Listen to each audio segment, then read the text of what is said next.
Welcome back. Always a pleasure to have Dr. James Hallway in studio with orthodontic specialists of Southern Minnesota. And Nick and I often spend time this morning. Yes.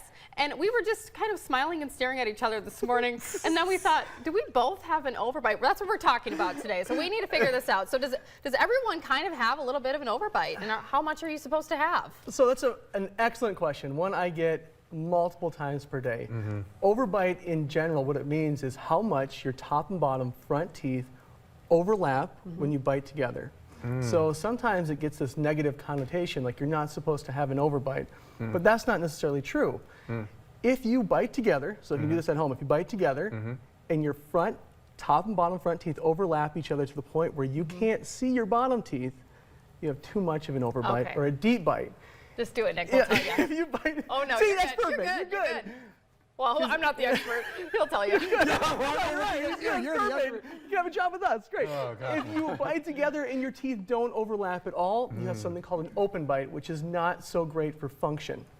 Ideally, Nick, your teeth are perfect. You want to overlap like 20 or 30%, because that way, when you bite, you cut your food like a scissors, so it functions properly. Secondly, if you have that deep bite or overbite, too much of an overbite, it can cause your bottom front teeth to wear out prematurely, and they can start to shorten up over time or chip away on the edges.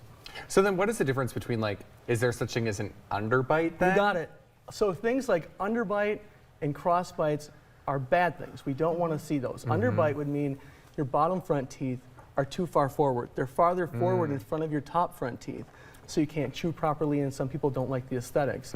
A cross bite is similar to that, where your teeth just don't fit together the right way in the back or sometimes in the front as well.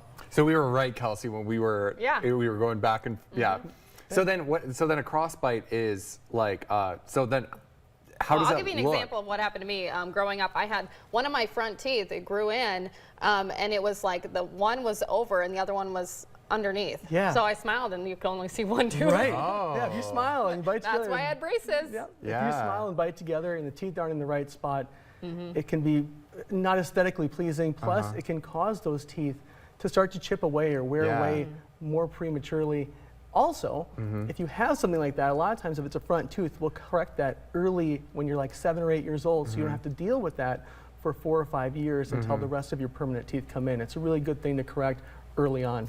Yeah, and that's what I was going to ask. At what age do you start to get concerned? Because obviously kids are still losing teeth and they're trying to figure out, the new growth and everything Correct. like that. So sometimes with a front tooth crossbite, 7, 8, 9 years old is great. That way they don't have to deal with that tooth in traumatic occlusion, meaning it hitting in an uncomfortable position. Plus a lot of kids, they just don't like the way it looks. So correcting that early, 7, 8, 9 years old is great. Cross bites in the back or different types of bites towards the back, you can correct a little bit later, but the more front teeth, you want to correct those earlier on. All right. So then when, what is kind of the age limit? How old can somebody be if they're looking at getting braces? What does the other end look like? We just corrected a front tooth crossbite in somebody who is about 75. Wow. Not too long ago. So there's really no age limit at all. Yeah. The earlier you can correct it, the better off you are because of the health of the tooth. The more that tooth hits in the wrong spot, the more it can loosen up or start to wear away prematurely. And will they move quicker as they do? Excellent. Yeah, excellent point. When you're younger, the bone is a little bit softer, so you can move the teeth more efficiently.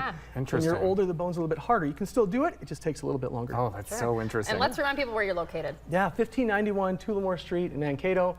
If you have questions on crossbites, underbites, overbites, come see us anytime. We're happy to look at them for you. He also has a billboard in River Hills Mall. Right by by Target. Target. All right, we'll have more when we come back on Cato Living. Stay with us.